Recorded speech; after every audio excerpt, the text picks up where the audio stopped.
सरोज त्यागी जी, अभी आप जो है गाजीपुर में आपका आगमन है, क्या कहेंगे? सबसे पहले तो आपके चैनल के माध्यम से आपको और आप सभी को नमो बुधाय सादर जय भी।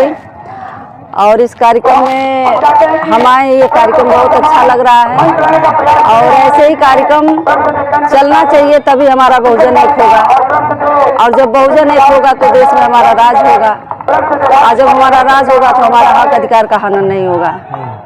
क्यों अभी जो है इस समय जो सरकार चल रही है तो कह रहे हैं लोग कि बहुत अच्छी सरकार है, देश में पूरा मोदीमय हो गया है देश, इस प्रकार से कहा जा रहा है।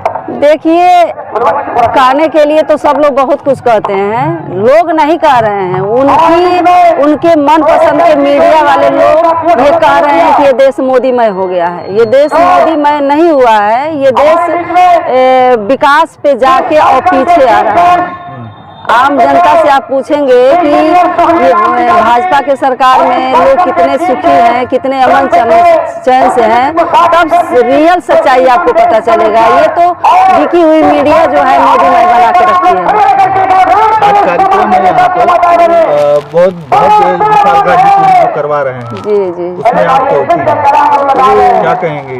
देखिए, विशाल गाजीपुरी ने जो ये कार्यक्रम रखा है बहुजन जोड़ो, तो आज के सरकार की व्यवस्था को देखते हुए ये बहुजन आंदोलन का जो ये कार्यक्रम चल रहा है, ऐसा कार्यक्रम होना बहुत जरूरी है। अगर ऐसा नहीं होगा तो ये जो गरीब समाज के लोग हैं, जो बहुजन के लोग हैं, उनका बहुत हनन होगा।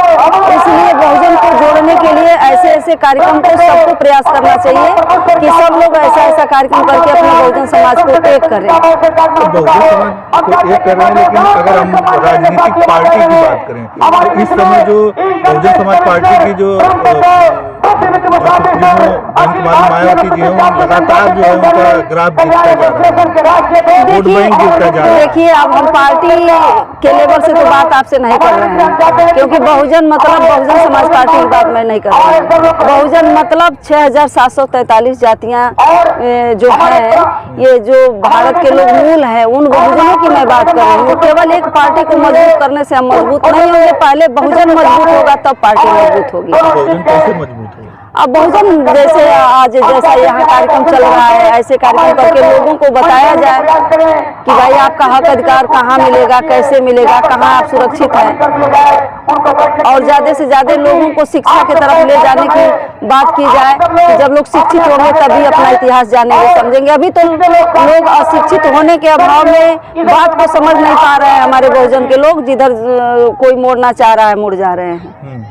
तो पार्टी मजबूत करनी होगी तो पहले बहुजन कहा जा रहा है ना कि मास्टर की है, अगर सत्ता आपकी है तभी आप कुछ कर सकते हैं। तो सत्ता पाने के लिए ही तो ये बहुजन आंदोलन चल रहा है कि ये बहुजन आंदोलन ये तो किसी पार्टी से नहीं, पार्टी से नहीं है, ये पार्टी लेवल के कार्यक्रम नहीं है। इसमें अपने बहुजनों को जगाया जा रहा है कि पहले आप जगो, आप जानो। जब ये बहुजन के लोग जगेंगे, जानेंगे, तो अपना स्थान स्वयं चुनेंगे। तो किसी पार्टी से तो जुड़ना ही पड़ेगा। पार्टी से अब ये देखिए, आप किसी पार्टी से जुड़ी हैं? देखिए, हम तो फिलहाल किसी पार्टी से जुड़ के नहीं काम करते हैं, बहुजन मूवमेंट पे काम करते हैं क्योंकि जितने लोग हमारे हैं सारे लोग अपने हैं। पहले इनको बताना है, इनको जगाना है कि आप जानो आप क्या हो। जगाने का काम करते हैं और आपकी गीतें जो होती हैं जी, वो काफ़ी जो है लोकप्रिय होती हैं और बड़ा लोगों को सीख मिलती है।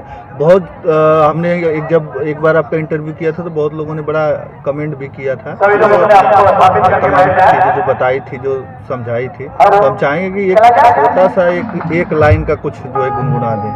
आप इस कार्यक्रम में भी आई हैं और उन्हीं बहुजनों के लिए हैं और मिशन के माध्यम से बहुत दूर दूर तक जाकर अपने लोगों को गीत संगीत के माध्यम से बता रही हूँ, समझा रही हूँ। लोग हमें सुन रहे हैं और हमें ये एहसास भी हो रहा है कि नहीं, मेरे गीतों का असर हो रहा है, तभी लोग दूर दूर तक बुला कर कारवां को चला रहे हैं। तो हम लोगों के लिए यही गाएंगे कि अपने बहुजन में एक धोबी समाज के संत थे जिनका नाम था संत गाडगे। वो बहुत पहले ही ये जागरूकता का अभियान उन्होंने चलाया और वो घूम घूम कर गांव-गांव में गाते थे, भजन कीर्तन करते थे और कहते थे। उन्हीं के भावनाओं को आज मैं भी आपके माध्यम से रखना चाहूँगी बहुजन समाज के लोगों के लिए कि दिल में भरा जख्म है, दिल में भरा जख्म है, छाई हुई उदासी, सोया है ये 85। दिल में भरा जख्म है, छाई हुई उदासी, सोया है ये 85। बच्चों को खूब पढ़ाओ, तू हाथ पे ही खाओ, मंदिर से क्या मिलेगा, मंदिर कभी न जाओ, मंदिर कभी न जाओ। छलिया वहाँ खड़े हैं, नजरें हैं उनकी प्यासी, सोया है ये 85। अपने बहुजनों के दीन दशा को देखकर, हालात को देखकर मेरा भी मन रोता है। आज जब रोता है तो मैं लोगों के बीच में जाकर यही कहती हूँ कि दिल में भरा जख्म है, छाई हुई उदासी, सोया है ये 85। बहुत धन्यवाद आपका। चलिए, बहुत उदय सागर देवी।